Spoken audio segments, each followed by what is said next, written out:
Hey, Vulture, didn't your mother ever teach you that stealing is wrong? You're too persistent, web-slinger. These gems are insured. The only injured party here is you. In a moment. So yeah, this is the return of chases in this game. You remember them from first game, which mostly involved Venom. But here they are, back again. Now they're mostly just air chases now, and there's only 2 of them, so don't worry about them too much, but yeah. Basically, there is some sort of new mechanics. For one, Vulture anyway, only. He has the ability to, attack you this time, unlike Venom, who's toying with you.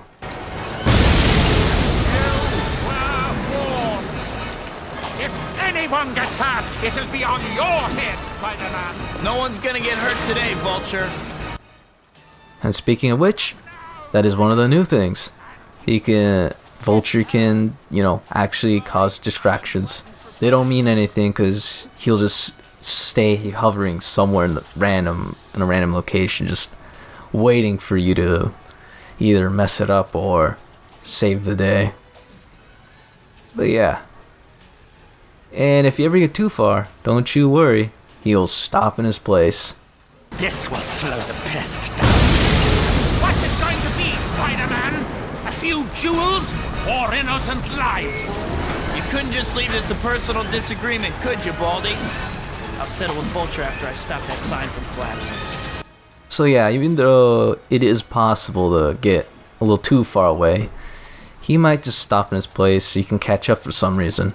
And the sound will play whenever it happens. Those people look thirsty, don't they, Spider-Man? Why don't I serve them a drink? I think the folks down there are wet enough already. So yeah, whenever you're losing them, the game will just gladly warn you that you're about to lose them. You'll hear this ticking sound, and that's an indication that you're about to lose them. Let it play for too long, and you automatically lose them, no matter how close you were. So occasionally there's some checkpoints you have to go through out in these chase levels. I should have waterproofed my costume.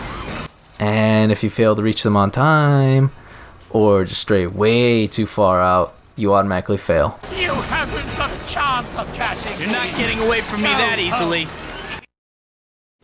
Anyway, that's it for the first chase level. The next one won't be until way later. Now to fight Vulture himself. Come on down, Vulture. You're gonna catch cold flying around out here. Have some respect.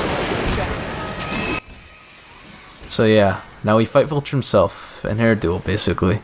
A fight only possible with the new mechanics made by Treyarch for this game, where now you can air kick him. You grounded me for a moment, but just Vulture's down. Now's my chance to stop him for good. Luckily, they basically buffed it. So yeah, there's a new mechanic here for these kind of duels. For any enemy that has some sort of crutch or whatever, they have a blue health bar now, which means whenever they get hit, that goes down, it'll basically disable them. Won't be the last time we'll see this, unlike the chase levels, which have a very brief amount of them. Here, the blue bar at least gets some use later on, multiple times. More than 2, I guess. But it also doesn't get used often either, does it? So I guess that could have been constructed better. But anyway, yeah. What you just saw was me getting one of the combos, which requires you to down Vulture, because otherwise, yeah, he's gonna harass you on this Empire State Building. You have a lot of pep for someone your age. And if you're not lucky with the timing, there's a good chance the lightning strike will hit you. And if you get hit by it, it's instant death. So don't let that happen. Of course, the way to fight Vulture is to do a whole bunch of air kicks. This game at least allows you to spam air kicks whenever you want, provided you use some, web swing to not trigger the, the thing that causes it so that you have lag after one of your kicks. That's a thing from the original Nerfsoft game. If you did air kicks at least 2 times in a row, Spidey would lag behind once landing the second kick. But here, there's a possible way to exploit it and avoid it. It's still possible, but it can happen. And Sting. That's one I actually found on accident. Let's settle our feud permanently. But hey, Sting might be useful against an air opponent such as Vulture. But yeah, Vulture shouldn't last too long now. He's just here. Certainly not as memorable as the one from Homecoming. Now, Vulture, you can't go around taking things that don't belong to you. What kind of example does it set for impressionable youngsters out there? Come on, old-timer. Wouldn't want you falling before we can book you, right?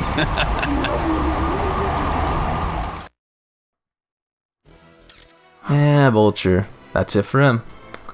Always subbed the whole heist thing. We have a problem, sir. Our systems are detecting 2 distinct targets. Both genetic signatures resemble Spider-Man's. Take a look at this map. As you can see, each target is unique, but both have characteristics of arachnid DNA. We don't have time to dawdle. Have the HKs force both targets into the same area. Once they're together, capturing both subjects shouldn't be a problem. Am I making myself clear? Yes, sir.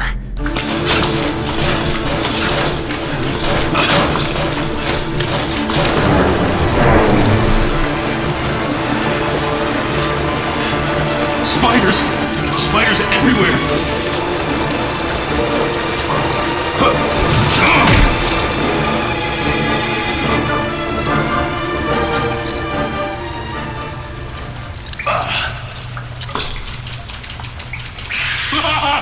Go back to your corporate masters!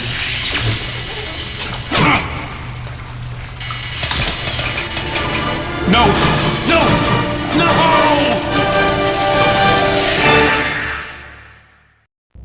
It's going to be weird going back to the subway station after my battle with Shocker. Still, taking photos of the repairs is easy money, so I can't really complain. Easy money? When will I learn to keep my mouth shut?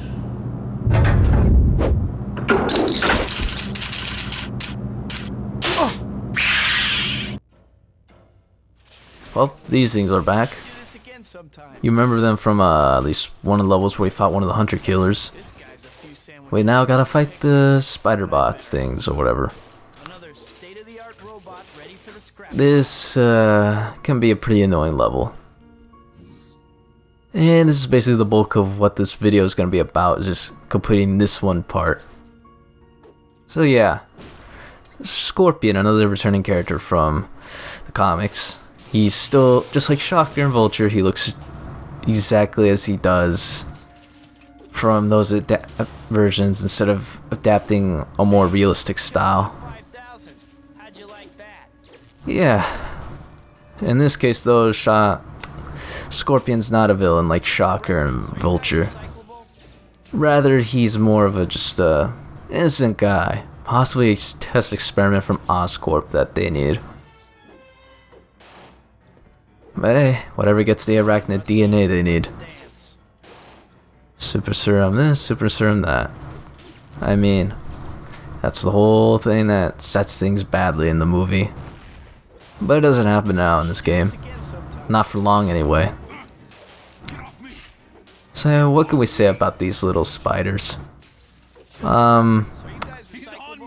They are not very they're not very threatening that much, but they can also be threatening at random intervals, like that flame attack thing. Their flamethrower drains your health very quickly. So whatever chance you get, do not get too up close to them, or at least without stun locking them beforehand. Oh yeah, make sure to avoid some vehicles here. This van in particular can kill you instantly if you're not careful.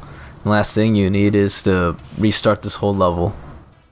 And remember, when you die, you start all the way back from the beginning. And Vulture here, boy is he very suicidal. What I mean basically is that he's not very good at defending himself, even when he's got, you know, like just one scorpion, not scorpion, one robot spider on him. I've seen it on easier difficulties. It could probably something like easy or normal. He could be alone with just one little spider, and that thing alone could kill him and instantly turn things around for you.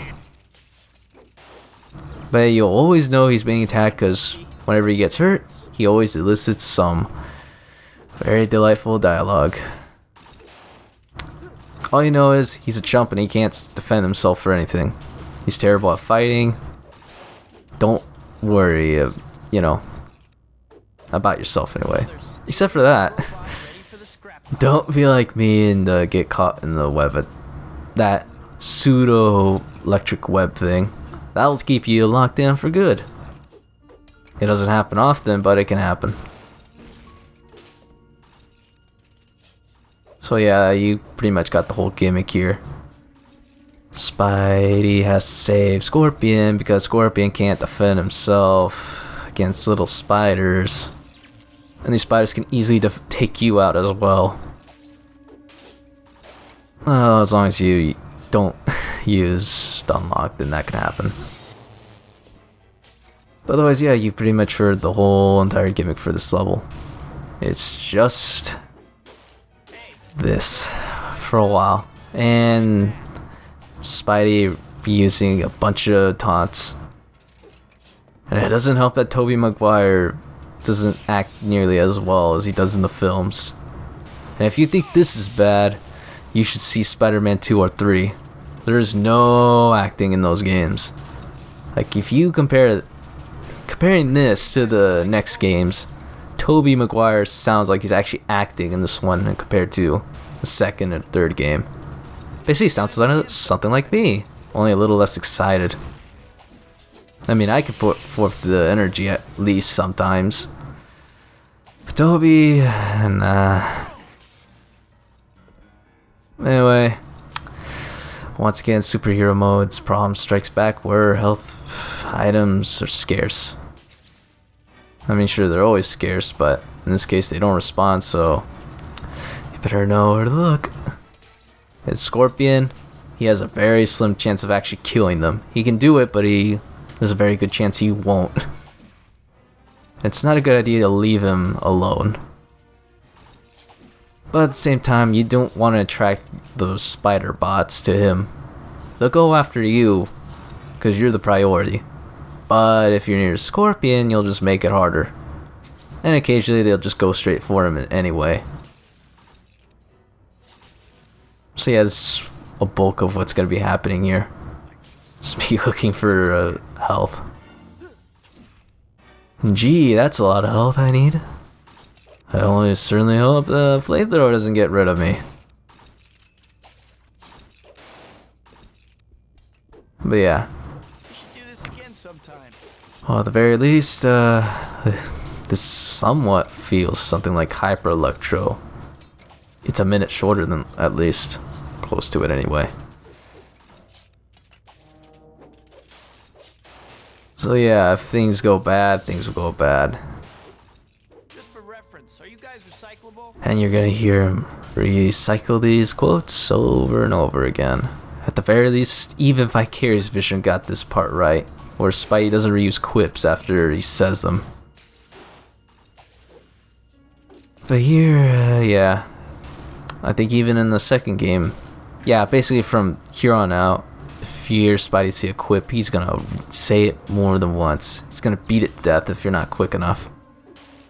So this is maybe why you should watch a speedrun or play it like one. You'll have to hear Tobey say the same thing over and over with the minimal acting he does for this game. I don't even know why he's bad in acting in this. It's certainly not direction, because William Dafoe, who reprises his role as Norman Osborn, doesn't sound like bad. He's still good. But here Tobey, he's Slightly bored. Doesn't put his heart into it nearly as much. In fact, he wasn't even gonna originally voice Peter in this game. But the person who voiced him got relegated to Harry Osborn. So, But anyway, there's only 4 spider bots, so at the very least we're getting somewhere.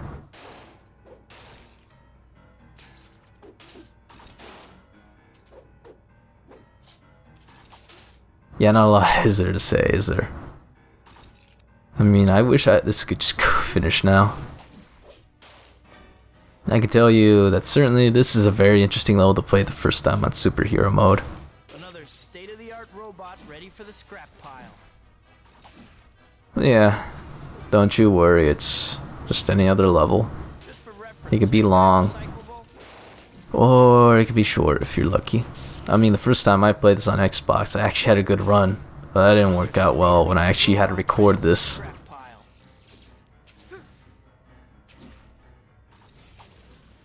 Anyway, yeah, and that should be the last one. Come on, Rusty, let's dance. Whoops, and I'm down. But don't worry, here, I'm Spider-Man, I can web swing to solve any problem. And that's it.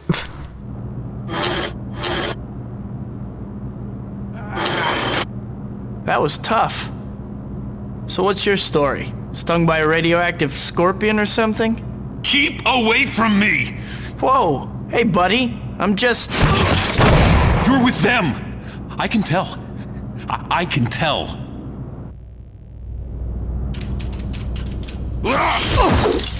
Will I destroy you? Yes, I will! Freedom! Freedom! That was just plain rude. We aren't done here, Scorpion.